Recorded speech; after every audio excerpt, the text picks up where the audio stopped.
Have you ever wondered why deserts are burning hot while mountains stay cold, even when both receive sunlight? The answer lies in something invisible, yet powerful: insolation. Today, in just a few minutes, you'll clearly understand insolation, terrestrial radiation, and what really controls Earth's temperature. Let's uncover the science behind it.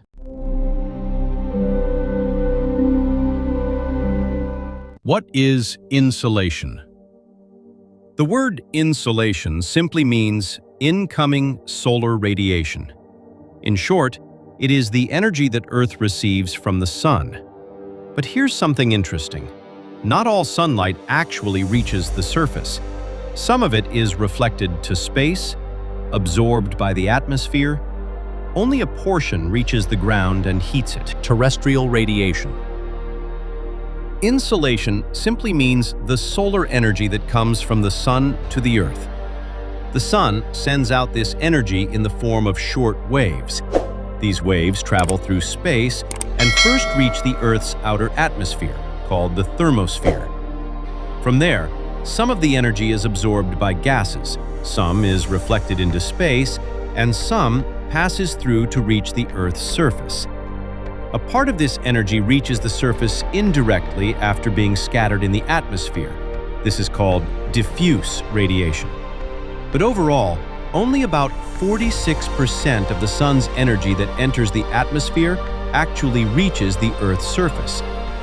This whole process is called the solar energy cascade.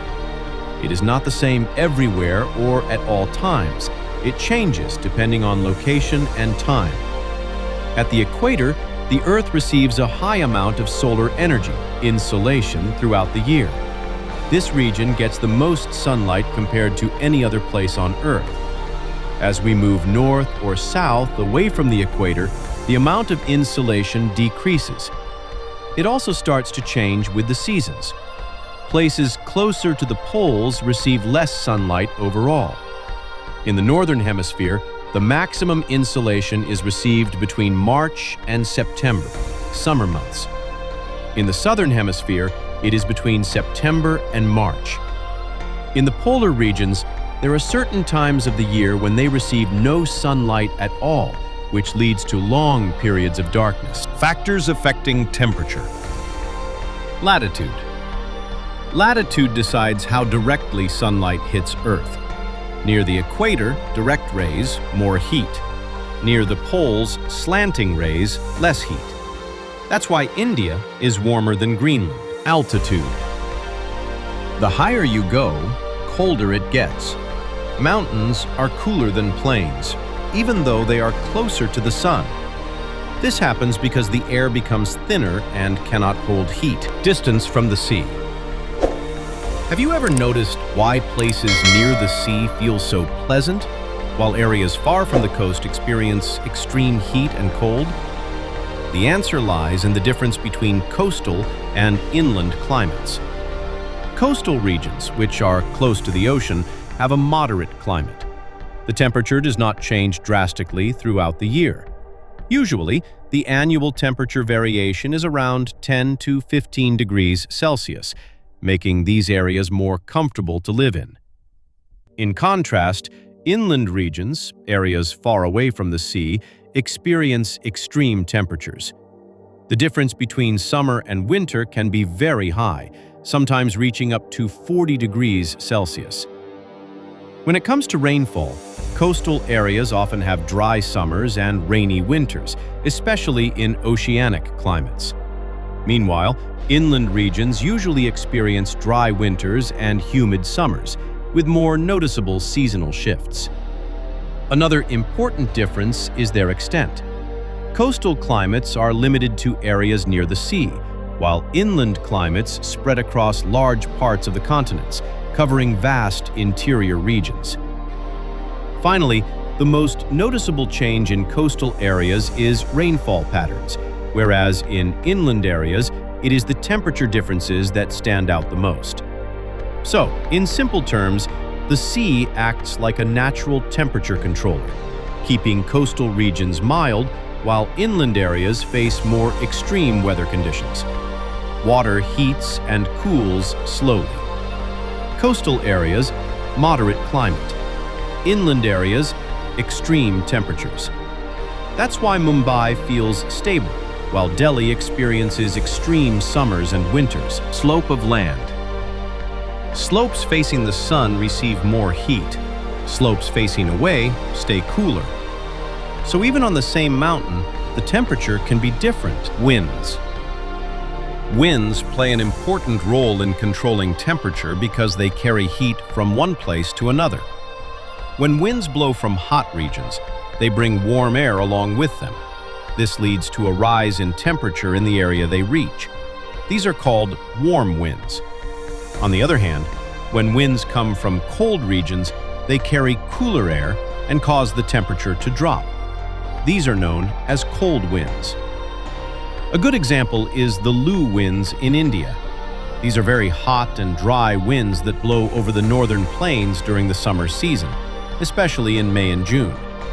They come from the hot desert regions and can make the temperature extremely high, sometimes even above 45 degrees Celsius. So, depending on where the wind is coming from, it can either make a place warmer or cooler. Ocean currents. Some currents carry warm water from the equator toward colder regions. These are called warm currents, and they help raise the temperature of nearby coastal areas.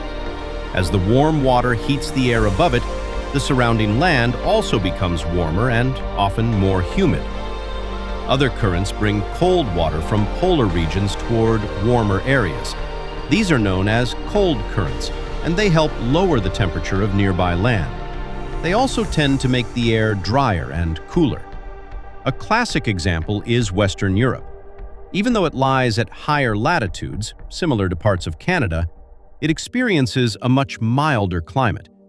This is mainly due to the warm North Atlantic Drift, an extension of the Gulf Stream.